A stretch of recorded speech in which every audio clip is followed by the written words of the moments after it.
Andréa dos Santos Fonseca, Renata Luiz da Silva Barbosa, Rosângela Terezinha Barbosa Matias e Luciane Ruiz Carmona Ferreira. Agradeço a todas as professoras do Departamento de Saúde que estão presentes e com destaque a professora Débora Martim Alves, chefe do Departamento de Saúde. Agradeço a disponibilidade da palestrante Maria Eugênia Ferreira Seleguin, que gentilmente vem compartilhar conosco seus conhecimentos e experiências. Muito obrigada, coordenadora pedagógica, professora Regiane e o funcionário Rafael Adam, que estiveram auxiliando na organização técnica e divulgação do evento. Não podemos nos esquecer da participação das monitoras do Departamento de Saúde e de todos e todas que carinhosamente optaram por estarem conosco nesse momento de aprendizado. Vocês, alunos e alunas. Gratidão a todos e a todas.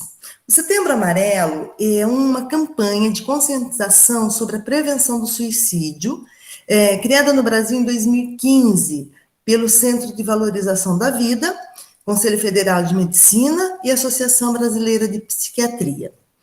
O objetivo desse evento em nossa escola, né, o objetivo desse evento estar no nosso calendário escolar é cumprir com a responsabilidade social de cuidar do outro, por meio da conscientização da comunidade acadêmica acerca da importância de se falar sobre a saúde mental e a prevenção do suicídio. Claro que ainda estamos engatinhando sobre esse assunto. Porém, já é um enorme passo estarmos preocupados e nos movimentando sobre esse tema. A cada projeto, identificamos falhas e melhoramos para o próximo, mas ainda temos muito a amadurecer e estamos caminhando para isso. Desta forma, declaro aberto o evento do dia de hoje, Setembro Amarelo.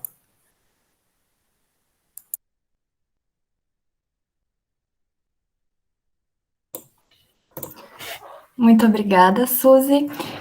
Bom dia a todos e todas. Eu sou a Letícia, sou aluna do terceiro ano de enfermagem, para quem não me conhece.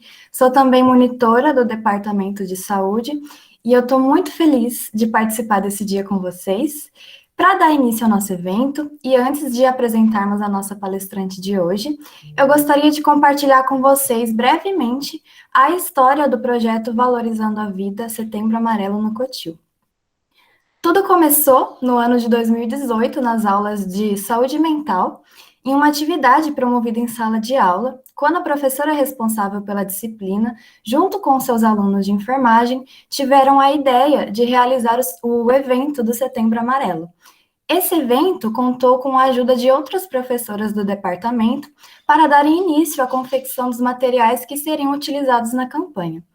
Foram confeccionados cartazes e bexigas com frases motivacionais, bottoms, teve teatro, dança, flores, tudo com um único propósito: estimular a valorização da vida e promover o conhecimento sobre o CVV, que é o Centro de Valorização da Vida.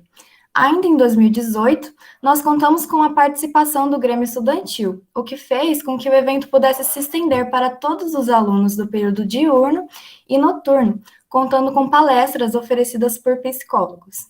Já em 2019, esse evento se tornou um projeto destinado aos alunos, professores e funcionários do Cotil e contou com a participação ativa de alunos não só de enfermagem, mas também de outros cursos técnicos da escola. Assim como em 2018, foram confeccionados materiais para a divulgação do evento, apresentações culturais realizadas pelos alunos, palestras sobre o tema, rodas de conversa com os professores e com os alunos. Várias atividades foram oferecidas com o objetivo de falarmos sobre a cultura de saúde mental no trabalho e na escola. Com a pandemia, nós sabemos que tivemos que nos reinventar. E no ano de 2020, ano passado, tivemos nosso primeiro encontro virtual sobre a importância de saúde mental e segurança no cotidiano escolar. Hoje, nós não podemos, infelizmente, estar juntos fisicamente para participar desse dia tão especial, mas eu espero que todos aproveitem o dia de hoje e que se sintam abraçados por todos nós.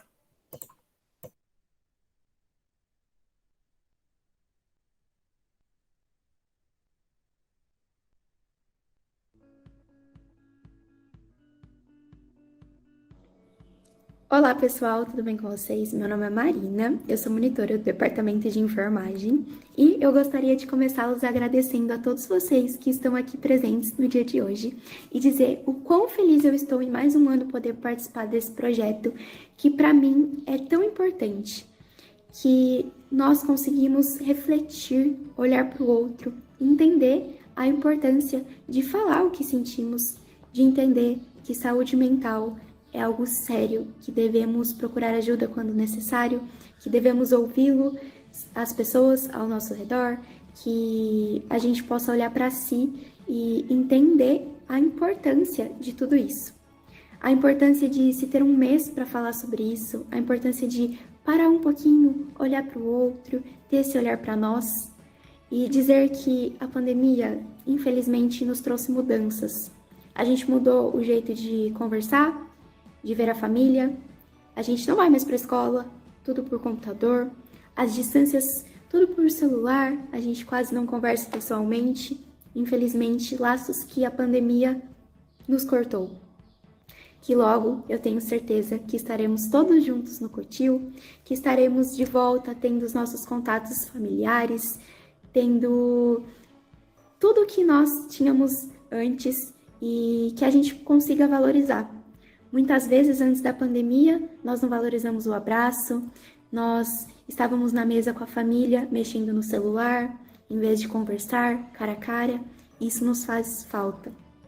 A pandemia nos trouxe índices altíssimos de suicídio, o que é preocupante, alarmante e que devemos ter um olhar.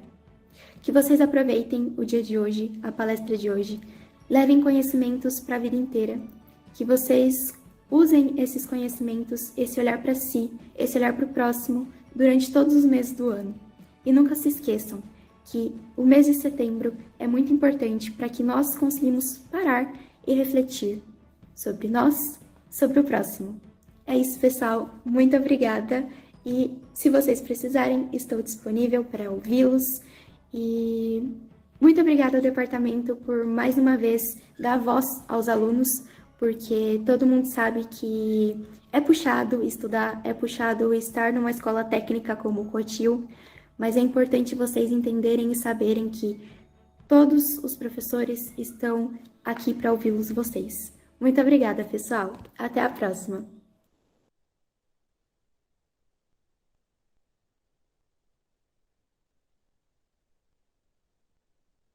Sorrir, chorar, cansar-se e se animar. É natural, é o normal. Mas há problema quando a tristeza não passa mais, quando não há mais felicidade e tudo parece não ter graça, quando um mundo colorido e belo torna-se cinza e sem esperança. Não se cale se dói, não se cale se te corrói, não se cale se te faz sofrer, não deixe isso te vencer. Se abra, se expresse, lute por você. Conte para alguém que te ama e acredita em você. E mesmo quando não encontrar, vale a pena lutar por viver. Você não está sozinho. Há pessoas lutando por você. E mesmo que não as conheça, pesquise pelo CVV. Você vale a pena. Você é incrível. Você é amado e insubstituível. Você é único. Você é especial. Você faz alguém sorrir. Por isso, não deixe a vontade de viver ir. E quando essa tristeza enorme vier e não quiser ir embora, tente recordar. Há um mundo incrível lá fora, que te espera, que te aguarda. Lembre-se dele, não baixe a guarda. Quando pensar em desistir, lembre-se do que te faz sorrir. Quando pensar em morrer, lembre-se do que te faz querer viver. Quando se sentir sozinho, lembre-se das pessoas incríveis em seu caminho. E mesmo que elas não estejam lá, ainda assim você pode ligar.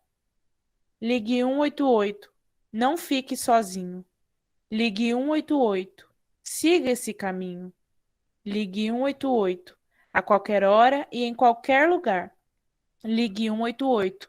Você é importante e não pode esperar. Esperar para melhorar. para então aproveitar a vida, os amigos, a família, a si mesmo, as conquistas e os momentos, porque você é importante. Não solte esse elo e venha participar conosco de mais um Setembro Amarelo.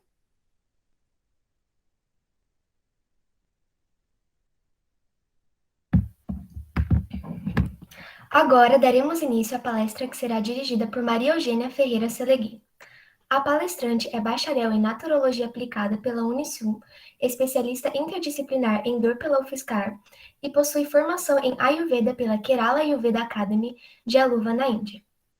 Além disso, foi docente e conteudista nos cursos técnicos e livres da área de saúde e bem-estar do SENAC, e hoje atua como docente e conteudista nos cursos de pós-graduação em massagens e terapias corporais ayurvédicas da Unileia. Também é diretora administrativa da Sociedade Brasileira de Naturologia, presta consultorias e treinamentos para grupos, clínicas e SPAs e atende um consultório particular na cidade de Limeira. Seja bem-vinda, Maria Eugênia, e obrigada pela participação. Me ouvindo? Bom dia. Estão conseguindo me ouvir agora? Sim, seja bem-vinda. Obrigada, perdão. Meu celular aqui deu um probleminha. Meu celular não, meu computador. Deixa eu só fechar o áudio aqui da tela para não ter problema. Pronto. Que evento bonito, hein? Fico muito feliz com o convite de vocês. Fico muito feliz com essa meninada jovem aí, trazendo mensagens de empatia, de acolhimento, né?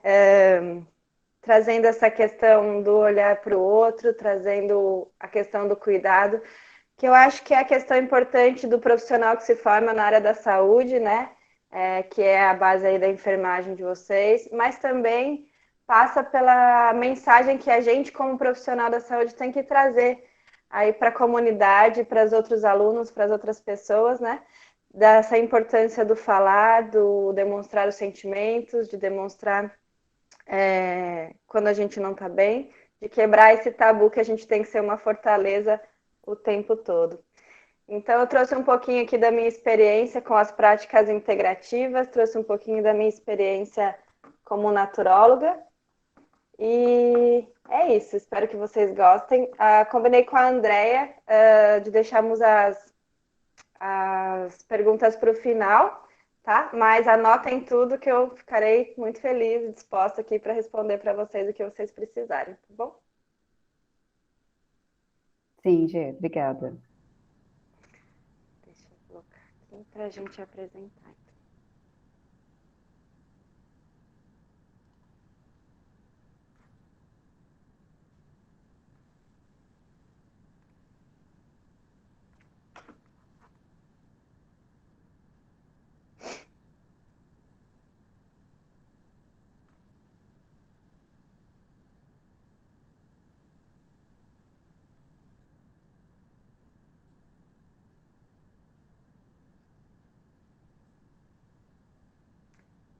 Estão vendo a minha apresentação? Tá tudo certinho? Sim, tudo certo. Então, belezinha. Então, a gente vai conversar um pouquinho hoje sobre as práticas integrativas e complementares em saúde, né? As práticas que nós usamos principalmente aí, focadas no cuidado da saúde mental. Um pouquinho da minha formação, né, do que é a naturologia. Eu brinco que quando a gente escolhe fazer naturologia, a gente já sai palestrante, porque é uma profissão recente no Brasil, né? Então a gente tem que explicar um pouquinho do que a gente faz, o que a gente trabalha.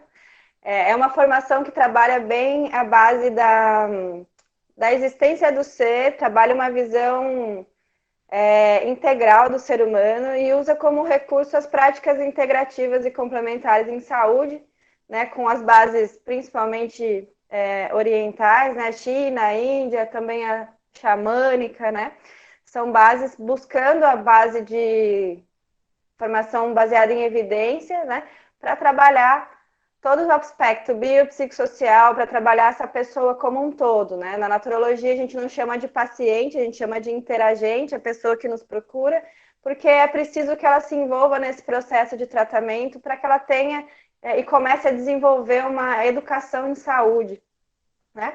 Para que ela tenha autonomia tanto na sua vida pessoal, na sua vida emocional e também nas escolhas que ela faz com a sua saúde. Então, esse é um pouquinho do que a naturologia trabalha.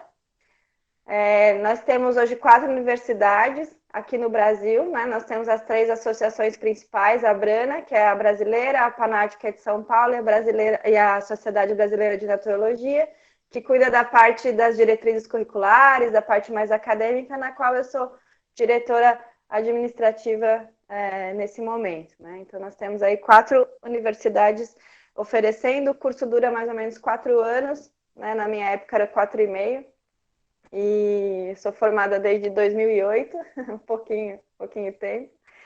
E é isso, é uma faculdade que oferece essa formação dentro das práticas, né? Mas não apenas a aplicação técnica das práticas, mas sim com uma visão embasada no ser, numa visão sistêmica do ser, né? Numa visão mais ampla aí, para a gente tratar quem sofre e não o sintoma ou a queixa que essa pessoa traz. E entrando no tema da nossa conversa de hoje, né? Saúde mental e doença mental, né? Muitas vezes a gente vê aqui, principalmente na parte mais ocidental, um tabu relacionado à saúde mental, que as pessoas acham que porque elas têm, às vezes, uma crise de ansiedade, que elas estão num estado depressivo, ou que elas passam alguma dificuldade, elas não podem se manifestar porque elas vão ser encaradas como uma doença mental.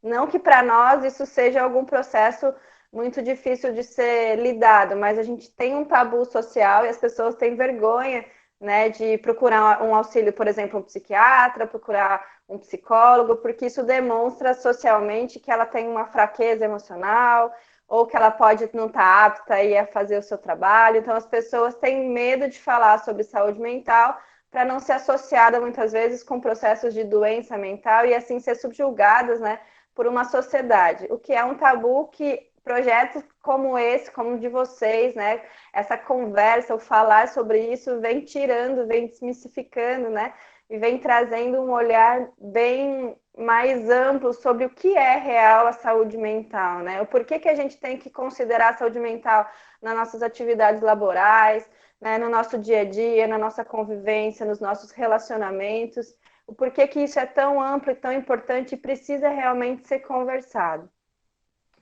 Então, pela Organização Mundial de Saúde, a saúde mental se refere a um bem-estar no qual o indivíduo desenvolve suas habilidades pessoais, consegue lidar com o estresse da vida, trabalha de forma produtiva e se encontra apto para dar sua contribuição para a comunidade. Ou seja, não tem nada a ver se essa pessoa tem uma patologia mais acentuada. Ele simplesmente considera isso hoje, né, pela Organização Mundial de Saúde, uma pessoa que tem uma vida tranquila e saudável dentro das suas formas de reagir aos processos que a gente enfrenta, né? Todo mundo tem seus processos pessoais, tem as suas dificuldades, tem os seus desafios profissionais, desafios, às vezes, dentro da própria família.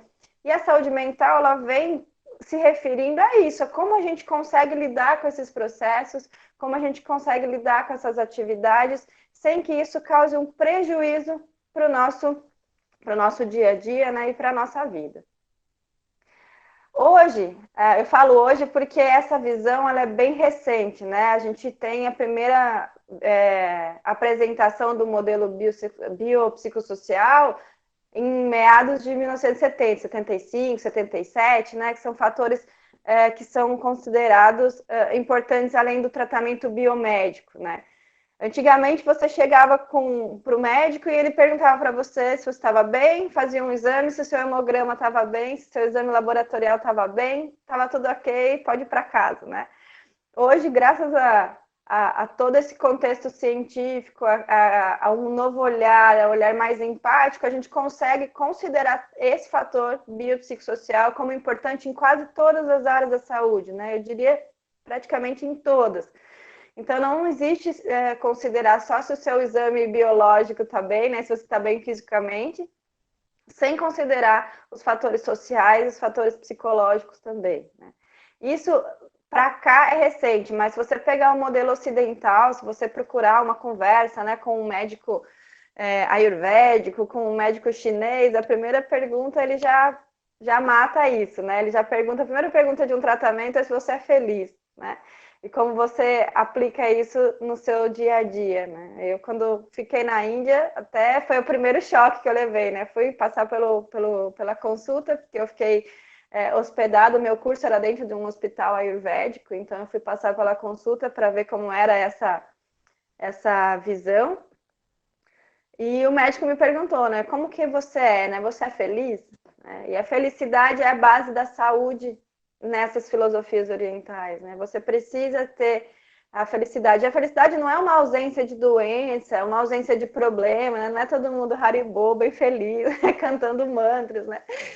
Na verdade, é uma visão de felicidade de quando você consegue lidar com as suas emoções, como você consegue lidar com todos esses processos que acontecem no seu dia a dia, né? A forma como você traz isso, digere isso e reflete isso em boas experiências, né? Em boas passagens aí do cotidiano. Então, pegando aqui fatores biológicos, toda a parte de saúde física, né? Então, exames, parte de imagem, enfim, né? Clínica, parte clínica totalmente ok e tal. A parte psicológica entra na questão emocional, na questão das formas que a gente lida com os nossos sentimentos, nas nossas relações, e a parte social que a gente não pode negar, né? Não tem como uma pessoa estar 100% bem se ela não tem condições básicas aí, né? Então, não tem condição básica de moradia, às vezes, como que é a comunidade que essa pessoa está inserida, né? Ela vive abaixo da linha da pobreza, ela tem processos financeiros, enfim, né? A gente não pode descartar esse tipo de informação. Em coisas básicas até, por exemplo, a pessoa vai numa consulta de nutrição, aí precisa por esse complemento, e a pessoa, né, o especialista ali que está atendendo esse indivíduo, desconsidera totalmente esse fator social ou esse fator emocional e vai só na parte clínica. Aí ele receita 1000 remédios ou 1000 suplementos ou uma alimentação 100% orgânica e com muitos afins, sendo que essa pessoa não tem condição para manter o básico, né? Sendo que essa pessoa não tem condição de ter o mínimo ali do arroz e feijão todos os dias na sua mesa. Mesma coisa a parte médica, né? Considerando sem considerar fatores sociais, por exemplo, de saneamento básico, onde essa pessoa vive, ela tem uma rede de esgoto, ela tem água potável, né? Por que está vindo esse tipo de desequilíbrio, doença, etc., né? Então, esse modelo biopsicossocial, ele traz uma visão mais ampla de quem é realmente essa pessoa que precisa ser cuidada, né? Então, a gente amplia aí da parte que se mostra física, né? Para partes mais profundas, tentando trazer essa pessoa para um contexto que englobe mais a sua realidade. Então, sempre tratando essa pessoa como um indivíduo, né, de forma aí única e integral, né, considerando todo o seu meio. Entrando nas PICs, o que são as PICs, né? Aqui a gente apelida porque o nome é comprido, né? Práticas integrativas e complementares em saúde, né? Antigamente, a gente conhecia as PICs como práticas alternativas, né? Medicina alternativa, tratamento alternativo, né? E, na verdade, o consenso chegou como práticas integrativas porque elas integram e complementam outros tratamentos, né? As PICs não vêm para competir de uma forma negativa e fazer as pessoas saírem, né, dos tratamentos convencionais, né? Ou até deixarem os seus tratamentos alopáticos quando são necessários. Nós sabemos que, principalmente no tratamento da saúde mental, a gente pode ter desequilíbrios físico-químicos que levam à necessidade desse trabalho mais aplicado com a medicação alopática, e isso faz parte do processo, né? Então, as práticas integrativas, elas vêm para somar, elas vêm para trabalhar, elas vêm para ajudar no desmame, né, das medicações, elas vêm para trazer um contexto mais integrativo e mais natural, né, fazendo a sua ponte com o que é a natureza, com as práticas que a gente tem, né, as medicinas ancestrais, as medicinas milenares, e colocando dentro do conceito de várias profissões, né. Então, aqui pelo conceito, são as práticas complementares, São recursos terapêuticos baseados em conhecimentos tradicionais, voltados para prevenção, manutenção e também para tratamentos paliativos, né? Aqui no paliativos, a gente entra também nos processos crônicos, nos processos terminais, mas também na família envolvida dentro desses processos, né? A gente fala de saúde mental do paciente, né? Vocês vão aí da enfermagem, expandem aí um contato muito direto com o paciente, muitas vezes em estado crítico, estado terminal, e ele não pode ser voltado somente para o paciente, a gente tem que fazer essa rede de apoio com os familiares também, né? Então, esse entra o nosso trabalho. Então, atualmente, o Sistema Único de Saúde oferece, né, o SUS oferece de forma integral e gratuita 29 procedimentos de práticas integrativas e complementares, né, que são as PICs, à população. Esse atendimento começa desde a atenção básica e é a principal porta de entrada para o SUS. E muita gente não sabe, né? Acha que as práticas integrativas são um luxo isolado aí ao tratamento particular, que você precisa fazer terapia em tal lugar, né? E, na verdade, o SUS abriu uma porta das PICs, né, para população, para a comunidade, para conseguir receber esse atendimento diferenciado também. Então, as práticas hoje, as 29 práticas, entra a parte da medicina tradicional chinesa, acupuntura, medicina antroposófica, homeopatia, plantas medicinais, fitoterapia, termalismo, crenoterapia, arte-terapia, o ayurveda, biodança, dança circular, meditação, musicoterapia. Aqui entra a naturopatia como prática, né? Porque como a gente estava buscando o nosso reconhecimento, a gente entrou como prática, porém a naturologia, a naturopatia, ela engloba a maioria dessas práticas, né? E o profissional naturólogo atende com um grande leque delas. A osteopatia, a quiropraxia, a reflexoterapia, o reiki, a Shantala, terapia comunitária integrativa, o yoga, a apiterapia, aromaterapia, bioenergética, constelação familiar, cromoterapia, a geoterapia, hipnoterapia, imposição de mãos, ozônio e terapias florais. Essas são as práticas hoje ofertadas pelo SUS. Quando a gente começou a falar um pouco de PICs, eram 11 práticas, depois passaram para 14 práticas, e hoje a gente tem um leque aí de 29, né? Depois, eu não vou me estender em cada uma delas, eu deixei o meu contato no último slide, então depois, se vocês quiserem um pouquinho mais de informação sobre alguma específica, vocês podem entrar em contato, que eu auxilio sem problema nenhum. E como essas práticas, afinal, elas podem ajudar a pessoa que está nesse estado mais vulnerável, né, da saúde mental?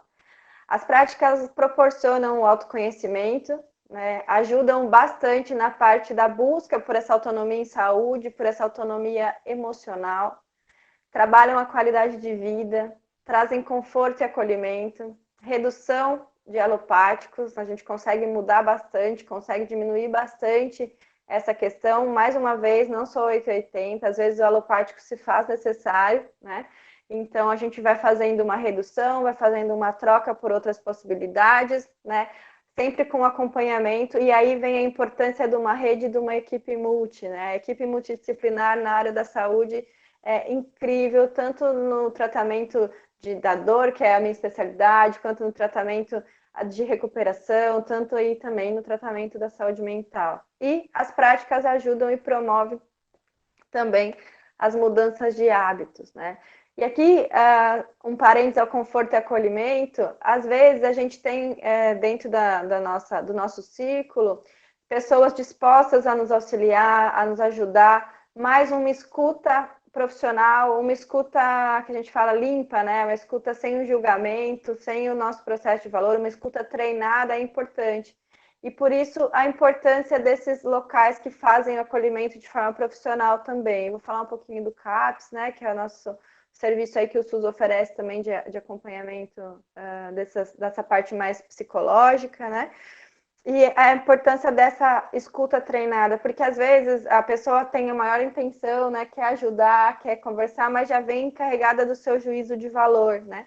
Então, pode acabar enviesando um tratamento, enviesando aí uma conversa que não seja tão positiva. Então, a importância de se procurar um profissional qualificado, se procurar essa escuta, né, para poder fazer realmente um progresso dentro do seu tratamento.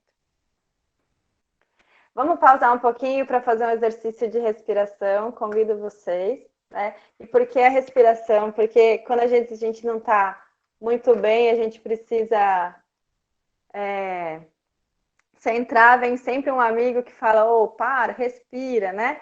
Então, eu trago aí um exercício de pranayama. Deixa eu só interromper aqui a minha apresentação e voltar aqui com a minha imagem para vocês. Tá? Deixar a minha tela. Eu proponho para vocês um exercício de respiração. São só 3 minutinhos para vocês fazerem, tá bom? Essa atividade, ela trabalha bastante o nosso centramento, trabalha bastante a nossa ansiedade, ela é ótima para dor de cabeça, é ótima para momentos de insônia, e também para quando a gente precisa realmente parar, pensar antes de falar alguma coisa ou tomar alguma decisão, né? Então, eu proponho para vocês 3 minutinhos aí de exercício de respiração. Nós vamos usar uma respiração alternada. Dentro do yoga e do Ayurveda, todo exercício de respiração tem o nome de pranayama. Então, se vocês procurarem ou quiserem ver algum vídeo, alguma coisa assim dentro da rotina de vocês, quem à vontade, faça aí o convite para vocês ampliarem aí o leque de vocês, tá? Então, a gente vai começar usando o polegar e o indicador. A gente tampa uma das narinas, inspira pela que está aberta, fecha e solta pela outra. Aproveita que está aberta, inspira, fecha e solta pela outra. Aproveite esse momento para fechar os olhos, concentra na sua respiração, não precisa forçar, ela vem naturalmente e respira.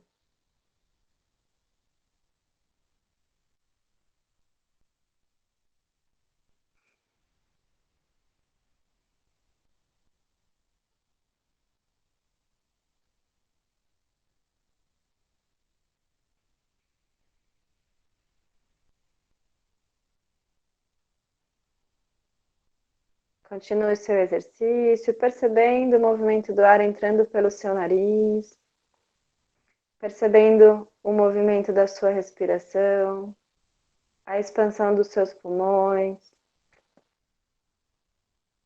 Perceba toda a vitalidade entrando através da sua respiração.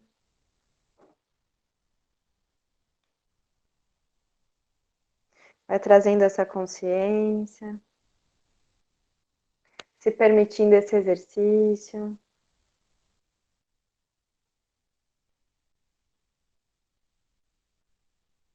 Respira.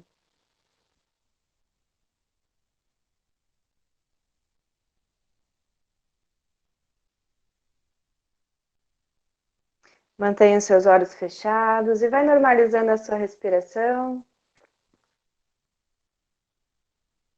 Relaxando, inspirando normalmente pelas 2 narinas.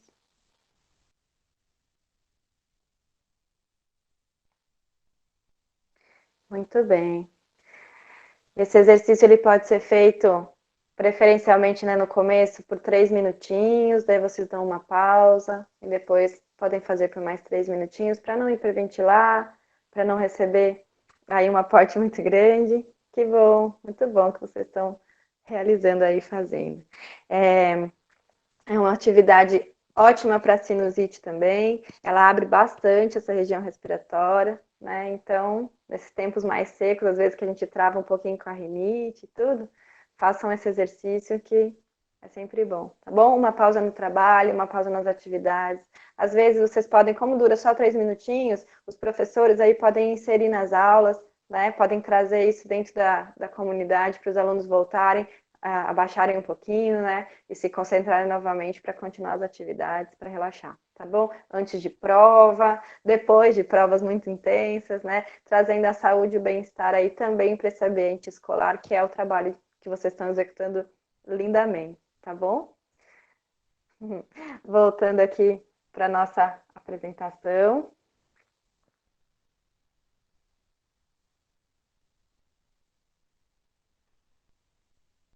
Voltou? Voltou, né?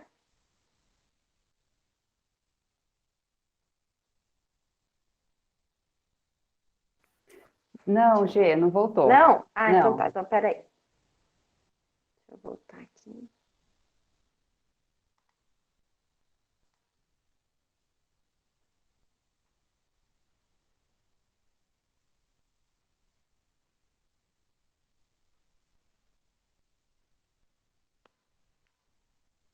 Pronto, Agora sim. então, tá bom. Então, a importância, né? A gente falou um pouquinho das práticas, da importância delas para nossas atividades e a importância dessa inteligência emocional, né? No controle e na identificação das nossas emoções. Trouxe até uma brincadeirinha aqui, né? Do filme Divertidamente, que acho que vocês já conhecem, né? Que trabalha todas as nossas emoções, uma forma bem lúdica, principalmente de trazer isso para a parte infantil, né? Para as crianças. O filme fala somente dessas, mas a gente sabe que a gente tem uma enxurrada aí, né, de emoções trabalhando dentro do nosso corpo o tempo todo. E eu queria trazer para vocês a reflexão disso, né? Às vezes a gente tem uma impressão que a gente não pode.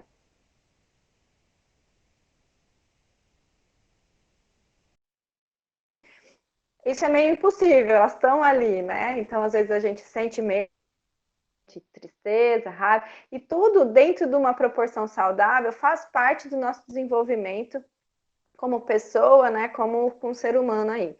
Então, a questão aqui é o que a gente faz quando a gente sente tal coisa, né? Então, por que ter essa inteligência emocional, esse trabalho com a inteligência emocional, para poder identificar e saber gerenciar isso, né? Quando a gente trabalha com pessoas, às vezes, que têm picos muito intensos, né? De repente, mudanças de humor muito bruscas, a gente orienta a fazer um caderninho, né? E tentar perceber o que dá esse gatilho essa emoção não tão positiva aí na sua atividade, para ela conseguir perceber, de repente, o que desencadeia e gerenciar isso de uma forma mais positiva, né? Então, por exemplo, a raiva. A raiva, ela aparece, é natural, né? A gente tem um instinto aí. Mas o que a gente faz com essa raiva quando ela aparece, né? O que a gente faz? A gente respira ou a gente explode, né? O que é mais vantajoso para a gente, né? Então, respirar, entender que ela está ali, entender que realmente eu estou sentindo aquilo, né? E tentar administrar para que a gente não agrida ninguém, né?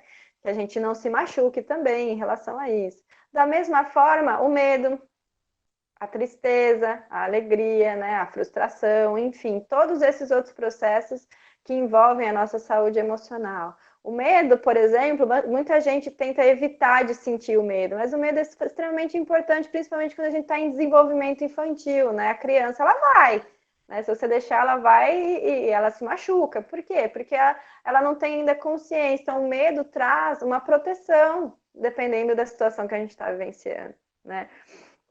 E então, falar das emoções é igual a criança. Às vezes a criança esperneia ali no shopping, né? Que a gente vê sempre uma criança fazendo birra. Ela tá sofrendo naquele momento, ela não tem noção do sentimento que ela tá tendo, né? E aí, às vezes, ela é repreendida de uma forma como se ela estivesse fazendo birra, como se ela estivesse manipulando, né? Que muita gente fala, a criança manipula, tá?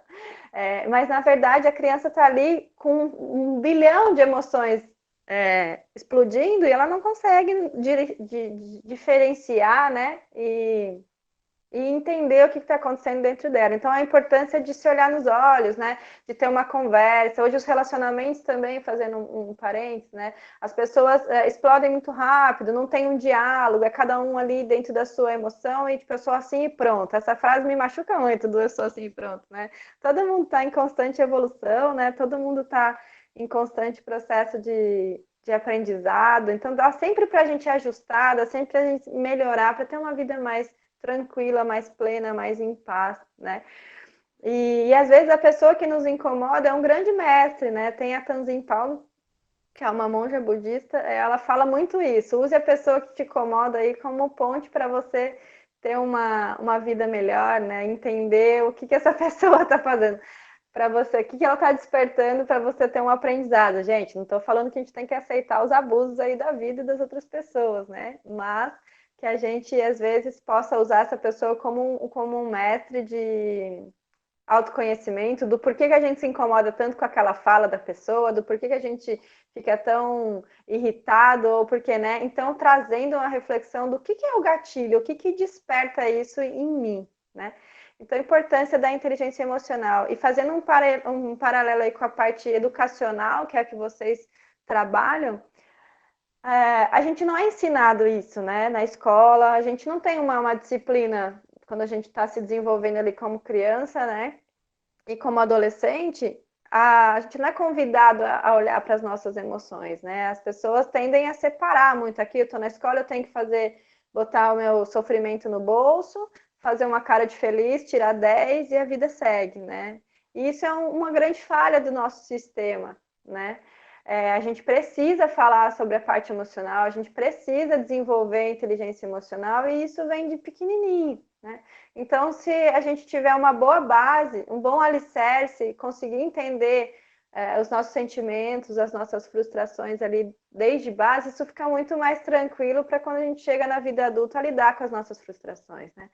As frustrações, elas são importantes também, né? Não digo que a gente deva fazer isso de um exercício, mas saber lidar com esses processos e aprendendo com pequenas coisas, né?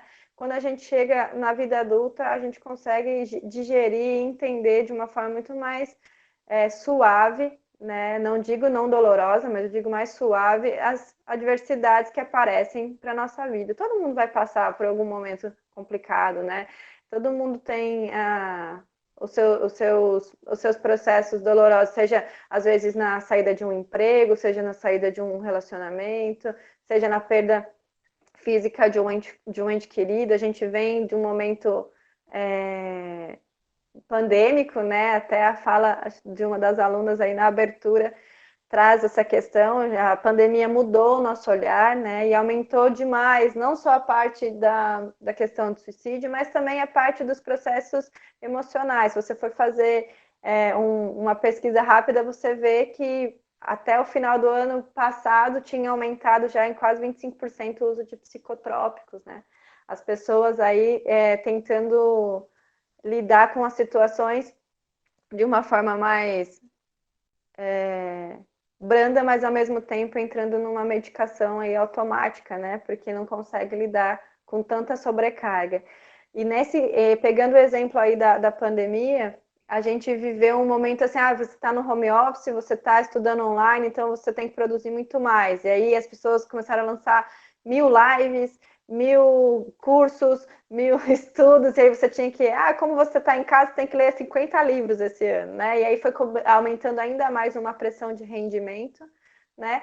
E não adianta, as pessoas estão emocionalmente esgotadas nesse momento que a gente vivencia, né? E aí a gente acaba tendo mais pressão, mais cobrança, e isso só agrava todo o processo que nós vivenciamos, né? Se você conversa com um psiquiatra que faz, por exemplo, afastamento do INSS hoje, aumentou aí, acho que, sei lá, 50%, 60% a procura de afastamento, não por questão física, mas por questão emocional. As pessoas acabaram ficando esgotadas, né? E por quê? Porque se você demonstrar fraqueza num momento, né, que é dito como fraqueza, as pessoas te olham com outros olhos. Como assim você não está produzindo? Como assim você não está se desenvolvendo, né? E isso é triste de se ver, né? Basear o ser humano numa proporção de rendimento, né? Quando, na verdade, as pessoas têm os seus limites físicos e emocionais também. A gente vê aumentando muito essa questão, né, do rendimento, a questão do trabalho enquanto eles dormem, enfim, né, essas coisas que a gente, principalmente nesse momento de vocês que estão prestes aí para entrar numa universidade, né, vindo aí do ensino médio, a importância do descanso, a importância desse conhecimento vai muito além de qualquer excesso de rendimento. A gente tem um burnout hoje com pessoas de 18 anos, né? Burnout antigamente, né, antes dele ser definido como burnout, que é a síndrome do esgotamento aí profissional, tá? A gente via isso acontecendo em profissionais de plantão, né? Profissionais que trabalham em rotinas bem exaustivas, assim, de 36 horas, né? E hoje a gente vê em pessoas jovens, de 18 anos, 22 anos, que mal começaram aí a sua carreira, né? Então, a gente não é maquininha, a gente é um ser humano, que uma hora vai escapar de alguma coisa se a gente sobrecarregar muito o nosso sistema. Para a nossa visão mais oriental, né? As pessoas falam assim, ai, nossa, mas eu tirei férias e eu fiquei doente nas férias, vocês acreditam? Sim, porque você sobrecarregou o seu corpo de uma forma absurda, a hora que ele descansou, ele falou, agora eu vou cobrar, hein? Agora eu vou cobrar tudo que eu preciso, e agora a senhorita vai relaxar, né? E a gente vê lesão de coluna, lesão de joelho, né? Os processos respiratórios que estão muito ligados à parte emocional, segundo a filosofia chinesa e a Ayurveda também. Então, uma hora a conta chega, né? E aí a gente vê esse excesso de cobrança fazendo essa hora a extrapolar aí, né? E a gente ter uma sobrecarga muito mais intensa. E uma coisa muito importante, né? Como eu peguei uma citação do Jung, que eu gosto muito, que ele fala que os sapatos que ficam bem numa pessoa são pequenos para outra. Não existe uma receita para a vida que sirva para todos, né? E que a gente vê isso, né? A gente vê, às vezes, a gente medindo a nossa régua pela régua do outro, medindo a nossa grama pela grama do outro, né? E, às vezes, a grama do outro é mais verde porque ela é de mentira, né? Porque ela é sintética e não real ali, passando pelos agraves do tempo, do sol e da chuva, né? Então, hoje a gente está num momento em que as plataformas sociais, as mídias sociais, né, Instagram, Facebook, Twitter, enfim, né, elas mostram uma realidade às vezes que não é tão realidade assim e faz com que a gente meça a nossa régua de desenvolvimento, a nossa régua emocional, até a nossa régua financeira, de status, enfim, que não seja compatível realmente com o que a gente com o que é a realidade e acaba exacerbando. Tá? Por que eu trabalho tanto e fulano tem tanto? Né? Mas será que fulano tem tanto mesmo? Será que fulano está tão feliz assim? Será que aquele relacionamento é realmente perfeito? Né? Então, um ponto super importante é que para a nossa saúde mental a gente evite aí as comparações, né? De vida, de trabalho, de carreira. A gente pode ter inspirações e aspirações nas outras pessoas, né? Mas não que a gente use uma régua alheia para medir a nossa, não que a gente use um sapato alheio para medir o nosso, né? Então, a importância dessa orientação também, principalmente para o pessoal mais jovem, né, que está formando aí a sua carreira, a sua personalidade dentro desse momento, para que se olhe sempre para si, né, que olhe sempre para os seus processos, para a sua existência, que se cerque de uma rede de pessoas que estão aí focadas aí no seu propósito também, que sigam pessoas que são inspiradoras, né, que evitem esse desgaste tanto energético quanto emocional nessa comparação, né? Então, acho que o Jung traz bem essa reflexão que às vezes a gente mede o nosso desenvolvimento, mede o nosso desempenho através de uma ótica que não é real ou que não é a nossa. E por isso a importância da rede de apoio, né, gente? A rede de família e amigos, as escolas, a comunidade, o SUS, né, com o CAPS e o CAPS-AD, que é o serviço de psicologia e o serviço de psicologia especializado aí na parte de dependência química, de álcool e drogas, né, do CAPS-AD. Então, a importância da família, hoje a gente vem já mudando muito, mas na época das gerações dos nossos pais, dos nossos avós, ter problema emocional era frescura, né? Por isso que a gente vê tantas marcas das gerações passadas, né? Porque não se cuidavam, não tinha o foco de dar esse olhar, de trabalhar essa parte mais emocional, né? Desenvolvimento. Então, hoje você ter alguém da sua família que você consegue conversar, um amigo que você consegue conversar, né? Então, é importante se cercar de pessoas que queiram esse seu bem, que queiram o seu acolhimento. Porque eu falo, às vezes, família e amigos, mas nem sempre a família é a melhor opção, né? Às vezes, os amigos acolhem mais e vice-versa. Então, cerquem-se de pessoas que estão buscando também o seu desenvolvimento, buscando crescer, buscando uma positividade, né, que não te levem ainda mais para baixo, né, principalmente relacionado ao abuso de substâncias, né, às vezes a gente tem esse fator agravante aí dentro do cuidado com a pessoa que tem essa vulnerabilidade emocional, né. As escolas, né, o exemplo aí de vocês, o exemplo eu pego também da Faculdade de Medicina de Ciências Médicas ali da Unicamp, de Campinas. Eles têm um serviço hoje voltado para os estudantes também, porque a gente vê muito, principalmente na área da saúde, os estudantes aprendendo a parte psicológica, a parte emocional do paciente. Então, eles são orientados a procurar o serviço de psicologia para falar sobre o caso, para falar sobre o paciente que eles atendem, e não sobre como está a saúde emocional deles, né?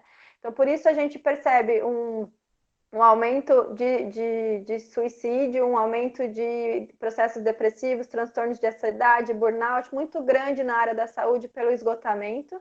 Hoje a gente tem, por exemplo, a medicina veterinária como a profissão com maior índice de suicídio, de esgotamento, principalmente em pessoas que trabalham em clínicas e locais 24 horas, assim, né, que ficam à disposição em cidades menores. Então, é muito importante que isso seja falado em qualquer graduação de qualquer área, né? Mas eu estou citando o exemplo da área da saúde porque é a área que a gente trabalha, que eu tive a minha formação. Então, a parte de empresas que exigem demais as pessoas, né, também tem que ter esse suporte já vindo da faculdade.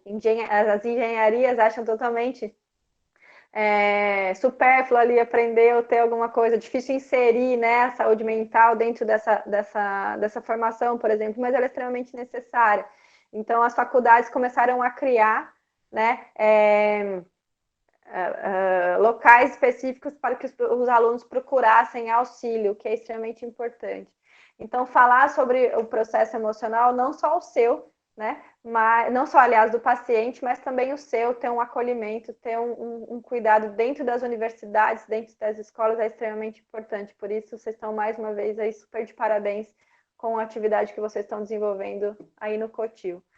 A comunidade, né, a importância dessa comunidade, essa comunidade tem atividades, por isso que o SUS sai da UBS e ele vai para as comunidades, né, com a dança sênior, com os projetos sociais, né, tem muita coisa que o SUS oferece fora ali do ambiente hospitalar, né, para poder trazer essa comunidade momentos de lazer, momentos de saúde, momentos de autocuidado, né? Então, a importância desse apoio dentro da comunidade também. E aí a parte que eu comentei, né, do SUS, do CAPS e do CAPS-AD, que fazem esse acolhimento de forma gratuita, né, que fazem esse trabalho bem importante.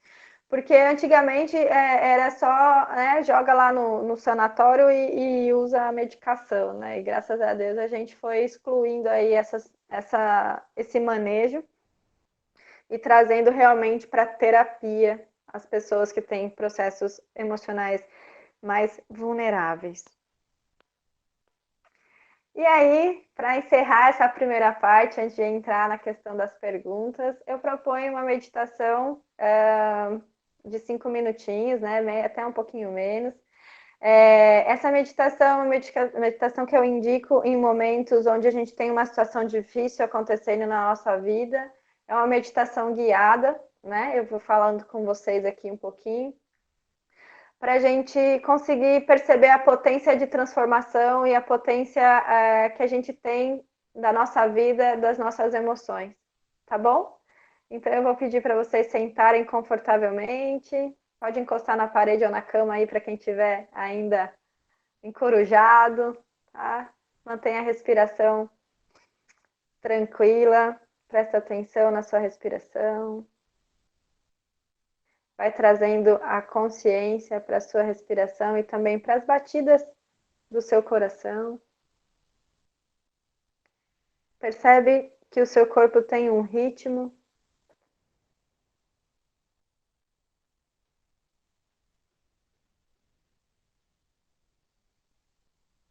Percebe esse ritmo vibrando nas pontas dos seus dedos, das mãos e dos pés.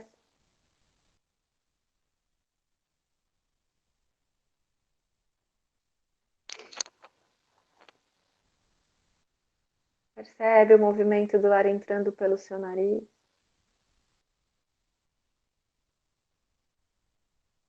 E a partir desse momento, a gente vai colorir a nossa respiração com uma luz violeta bem intensa, que vai expandindo à medida que você inspira e vai percorrendo todo o seu corpo a cada expiração.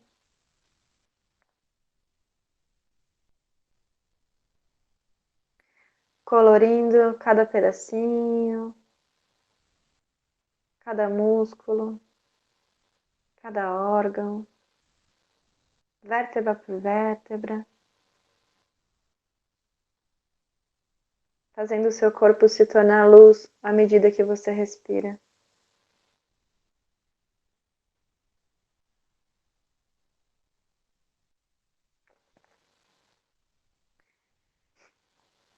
E nesse momento, esse foco de luz vai se recolhendo para o centro do seu peito, ficando bem intenso na região do seu peito,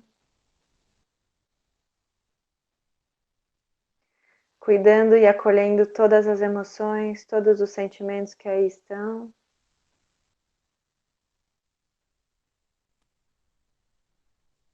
E nesse momento eu peço para você escolher uma situação a qual você gostaria de transformar e de transmutar. Pode ser um acontecimento do seu dia, pode ser uma emoção, um sentimento. Escolha.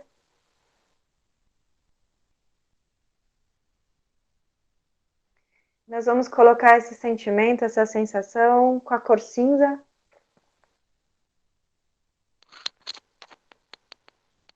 E eu vou pedir para que você inspire essa cor. Inspire esse cinza e essa situação bem para dentro do seu peito. Traz a atenção para ela, coloca ela bem no centro do seu peito.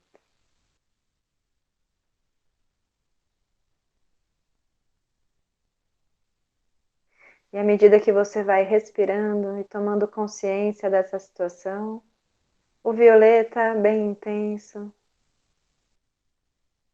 vai colorindo esse cinza.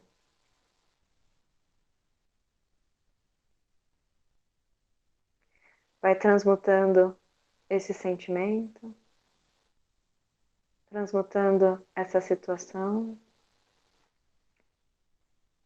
e permitindo que apenas o aprendizado, apenas as coisas boas, apenas o que precisou ficar para o seu desenvolvimento permaneça aí. O restante se esvai junto com a sua respiração.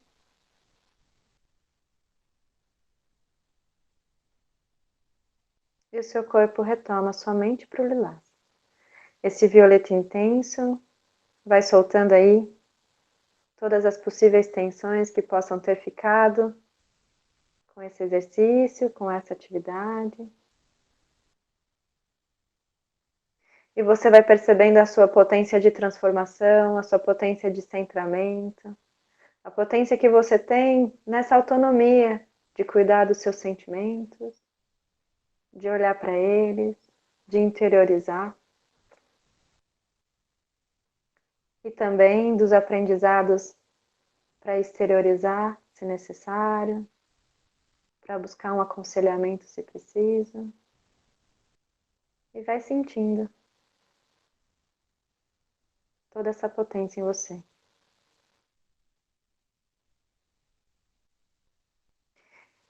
E nesse momento esse foco violeta migra do centro do seu peito para o centro da sua testa, entre as sobrancelhas,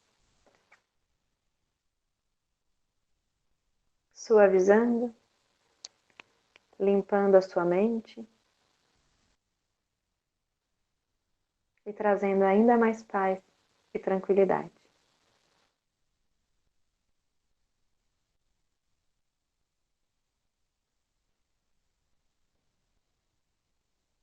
E vai voltando devagarzinho.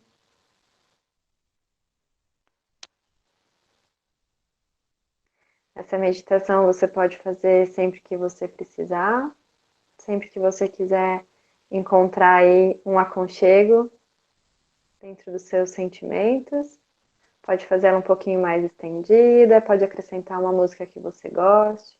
O importante é ter essa autonomia, o importante é buscar esse autocuidado e ter uns momentos, né, de compaixão consigo mesmo, de acolhimento consigo mesmo, enquanto você trabalha e enfrenta os seus processos, tá bom?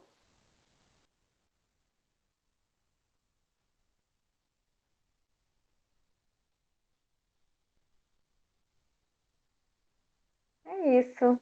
Eu espero que vocês tenham curtido aí, saber um pouquinho mais sobre as práticas, me estendi um pouquinho, peço desculpas, deixo os meus contatos aí para vocês entrarem se precisar, tá bom? Coloco à disposição para falar um pouco mais sobre cada uma das práticas, né? Eu não especifiquei nenhuma delas, acabei trazendo um pouquinho mais ênfase na meditação, porque é um leque muito grande, né? Mas espero ter dado o gostinho aí para vocês procurarem um pouco mais sobre as práticas e acrescentarem aí na sua rotina de autocuidado e também na rotina de atendimento como futuros aí profissionais da área da saúde e para os professores, né? Se aventurarem a trazer um pouquinho da meditação para a sala de aula, né? Para desenvolver aí outros trabalhos também, se isso tocou o coração. Aberta para as perguntas, tá bom? Fiquem à vontade.